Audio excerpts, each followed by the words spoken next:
Welcome to the Kill Count, where we tally up the victims in all our favorite horror movies. I'm James A. Janice, and today we're looking at Halloween 4: The Return of Michael Myers, released in 1988. As the subtitle suggests, this movie was Michael Myers' return to the big screen after 7 long years. Kind of a late return, seeing as the slasher subgenre was on the decline, but Mustafa Akkad was determined to revitalize the series with a back-to-basics approach after buying the rights to the whole franchise from John Carpenter and Deborah Hill, who were no longer involved. And that's what this movie is, really, completely back to basics. I don't know if you can get any more basic than Halloween 4. Although many Halloween fans love this sequel, I don't have strong feelings about it either way. To me, it's pretty much see Michael kill, kill Michael, kill. Everything from the supporting characters to the kills to Michael's way too white new mask are just kind of meh to me. The only things that stand out are the excellent kid acting from Danielle Harris as Jamie Lloyd and the return of Donald Pleasence as Sam Loomis, who was just full-on pants backwards crazy by now. As middling as they were though, there were still a bunch of kills. Let's get to them. The movie begins on Halloween Eve, 1988, 10 years after the events of the first 2 films. An ambulance arrives at a federal sanitarium that looks like a haunted maze walkthrough on the inside, complete with spooky screams.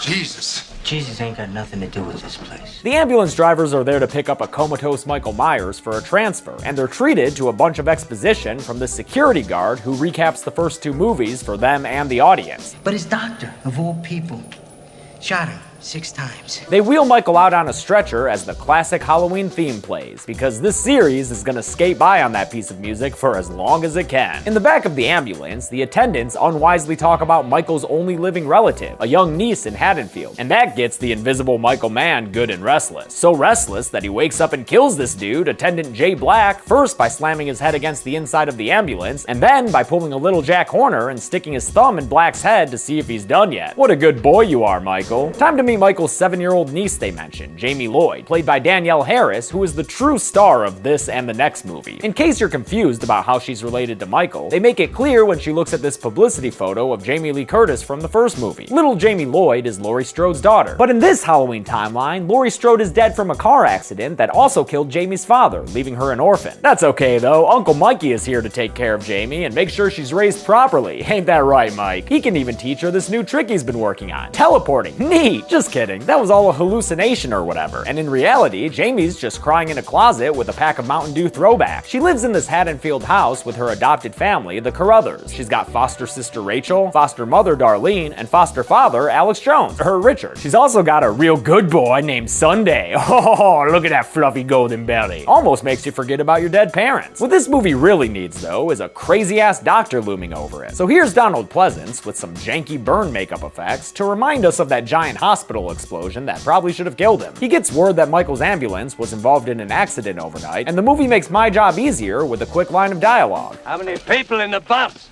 4 plus Myers. That means we can add 3 to the count right now, since we already counted that attendant Black dude. The other 3 victims were apparently that other attendant, a lady named Evans, and 2 randos who we never saw. Loomis knows that all these damn movies have the same damn plot, so he's already leaving for Haddonfield, where Michael must surely be headed. On his way home though, Michael's gonna make a pit stop so he can rack up a couple more kills. First is this mechanic who's just trying to make a living, but instead he makes a dying after a bandaged up Michael uses a metal rod to stab through the poor guy's body just off screen. Mikey, that's not what the sign meant when it said body shop. Loomis happens to pull into the same gas/kill station, and after heading inside, finds the mechanic's body hanging down from a bunch of chains in a, honestly, kind of a weird S&M looking way. But Loomis is kink positive, so instead of hightailing it out of there, he goes into this Shrine of Abe Lincoln diner, only to find another body behind the counter. This waitress lying on the ground with not a single hint as to how she was killed. Pretty lame. They could have at least thrown some fake blood on her belly or something. Loomis turns around to find Michael at the end of a Zolly shot, standing way back in the kitchen. Against a backdrop of a bunch of poorly hung Lincoln pictures, Loomis goes to shoot his former patient, but his shots hit nothing. Was Michael just an illusion, or did Loomis watch as he juked out of the way real fast? It's not really important. What is important is pointing out the ridiculous stock sound effects that this movie uses for gunshots.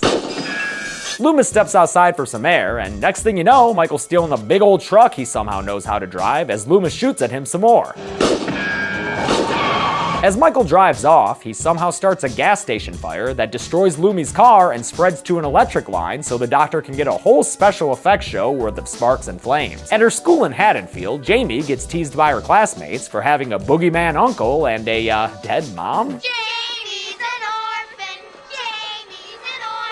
Wow, kids are dicks. Again, Danielle Harris gives a spectacular performance and really makes you feel bad for Jamie as she runs away crying. You're okay. You're okay. She gets picked up by Rachel and Rachel's friend Lindsay, who's apparently meant to be Lindsay Wallace, the little girl that Annie was babysitting in the original film. That blew my goddamn mind. Lindsay drops Rachel and Jamie off at a drugstore, where, in an even bigger mindfuck, this random dude inside is supposed to be Tommy Doyle, the little boy Laurie babysat in the original. Why include these two at all if you're not even gonna make them characters? Or in Tommy's case, even mention them by name. Anyway, Rachel and Jamie are there so that Jamie can get a Halloween costume and Rachel can get some action. That boy she PDAing with is Brady, who she's been seeing recently, but who she can't go out with tonight because she's gotta watch over Jamie. Brady feels tricked that he ain't getting any treats, so he starts looking elsewhere for something good to eat, namely this chick who works at the store with him, Kelly Meeker. Meanwhile, Jamie has found a costume that just like speaks to her, man. Probably because it's so similar to the one her uncle began his murder career in. And it turns out Uncle Mike is there in person, putting on a conveniently available shape mask and attacking Jamie in the middle of this public store in broad daylight. Or maybe he didn't, because of course, when the teenagers rush to Jamie's screams, there's no evil uncle to speak of. Oh, wait, no, there he is. He's still right there. Nobody saw that dude? With his vehicle wrecked from the gas station stunt show, Loomis resorts to some John Waters-style hitchhiking and gets picked up by quite the character, Reverend Jackson P. Sayer. He and Loomis have a great time talking about evil and knocking back some booze, while Sayer enchants Loomis with a gospel tune. Yes, we'll gather at the river,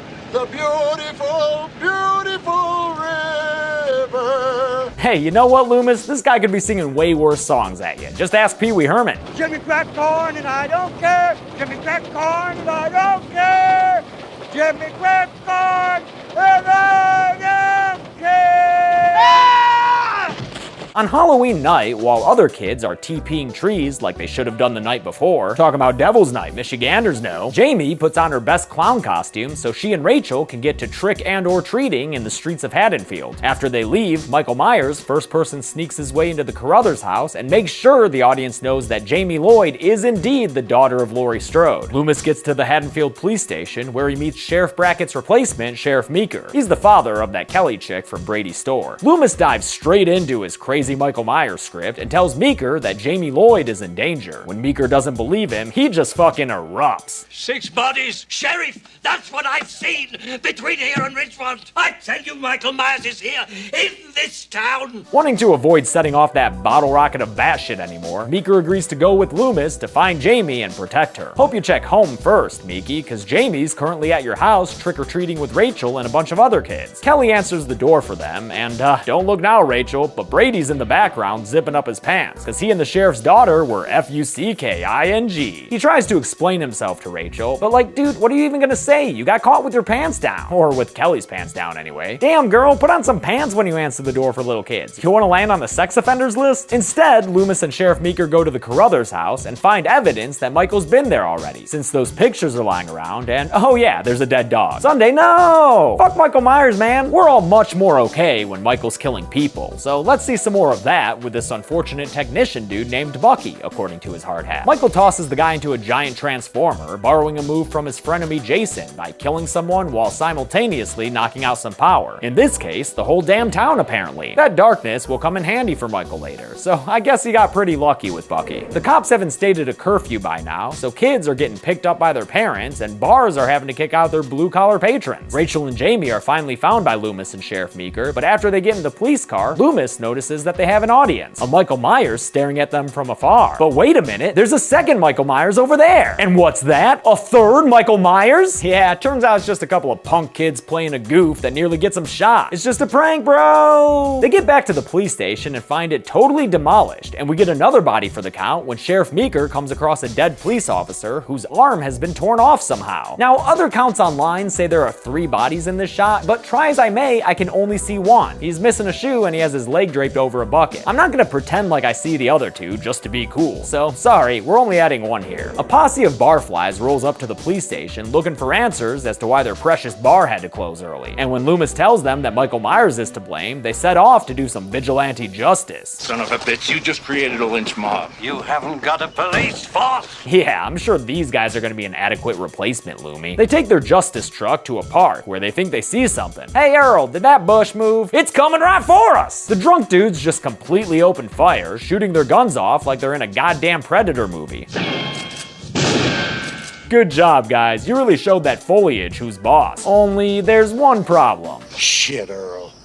It's Ted Hollister. Yeah, you fucking morons. You just shot and killed some random dude who was probably back there taking a piss or something. This is why you don't crowdsource justice. At the Meeker house, Brady and Kelly are making out way too close to the fireplace for it to be a comfortable temperature when their sexy, sweaty times gets interrupted by a car pulling up to the house. It's Kelly's dad, the sheriff. They're able to get dressed and look only like, 95% suspicious when Meeker walks in with his entourage that includes Rachel. But again, Kelly, put on some fucking pants. All you're wearing underneath that shirt is a thong, and now you've got a house full of people, including your sheriff dad. Do you not own pants? Sheriff Meeker arms Brady with a gun and tells him to board up the house, while also letting him know that he's not a fucking moron. Oh yeah, I catch you grope my daughter.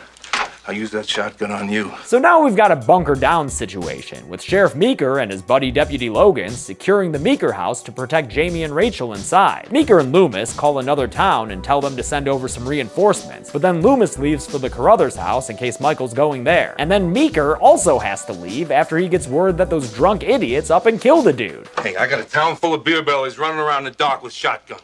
Who's gonna be next? That means there ain't no one around to break up the fight over Brady between Rachel and the pantsless wonder that ends with Rachel spilling coffee on Kelly's shirt. Oh, come on, Rachel. That's the only piece of clothing she seemed to own. Kelly manages to fish out a plaid shirt when she comes to give Deputy Logan some coffee. But it turns out it's not Logan sitting in that chair, since Kelly finds him as a corpse after lighting a candle. It's another kill where we can't see too many details about it, but at least there is some blood going on, so that makes it better than that bloodless waitress. Michael Myers stands up from the chair Logan had been sitting in and turns to face Kelly. He takes the deputy's rifle and stabs Kelly through the torso with it, with such force that it breaks through the wall and kind of pins her up against it. Cops do it by the book, but Michael does it and then takes a look. Things are feeling kind of Final Girl right about now, so why don't we have Rachel wander in on some corpses? If you'll look down to your right, you can see Deputy Logan by the coffee cups, and if you'll look to your left, you'll find a pantsless door decoration that really ties the room together. Brady meets up with Rachel, and after they go upstairs to get Jamie, Michael Myers makes his presence known in front of the fireplace. As he slowly approaches them, Brady has some rifle issues, so he's unable to successfully shoot the stalker and instead gets thrown against a wall. He tries to fight back, but Michael just grabs his fist like it ain't shit. Then Mikey grabs him by the throat and lifts him up into the air. To Brady's credit, he spends his last living moments spitting out a defiant glob of blood, but then Michael kills him by breaking his neck. The Foster sisters escape into the attic and find themselves trapped against a window as Michael pursues them. Oh, and look, it's his favorite weapon, which is a chef's knife, not a butcher knife. I wrongly called it a butcher knife in previous kill counts, and I apologize for that. Thank you for the kind corrections. They break out the window and climb up onto the roof, Jamie riding Rachel's back like she's teaching her the ways of the Force. Michael keeps on a-coming and nearly stabs Rachel with his knife. Then there's a bunch of rooftop shenanigans that lead to Jamie getting down via rope and trellis and Rachel getting down via gravity. While Jamie is making sure her foster sister isn't dead, Michael manages to get groundside as well and begins slowly chasing his niece through the dark streets of Haddonfield. Instead of being captured by Michael, though, Jamie is nabbed by Loomis, which at this point, honestly, isn't looking that much better. I just want to go home.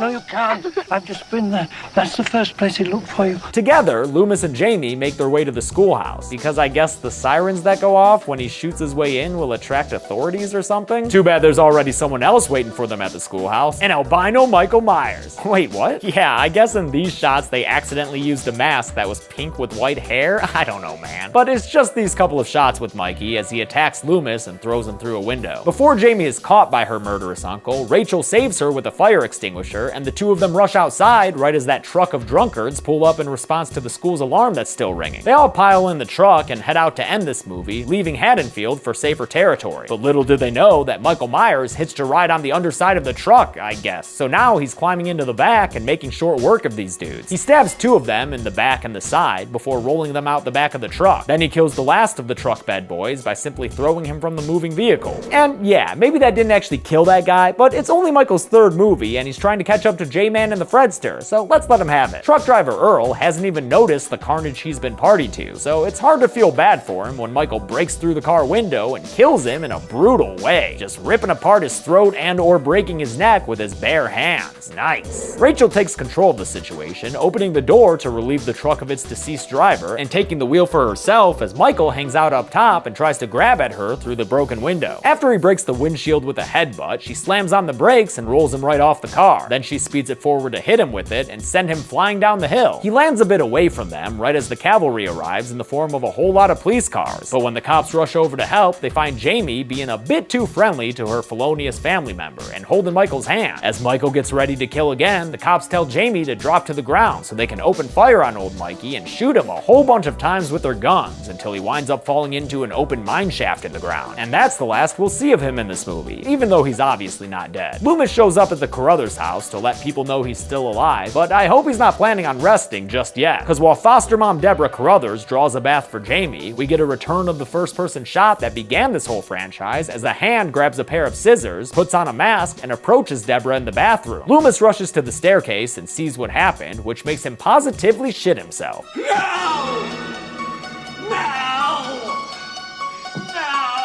Yeah, son, it's one of those endings where the protagonist becomes the villain. Kinda like the end of Friday 5, but just like that ending, this one will get ignored, and next movie we'll see that Jamie didn't actually succeed in killing her foster mom. Don't worry though, all the other deaths still count. And how many were there? Let's find out and get to the numbers.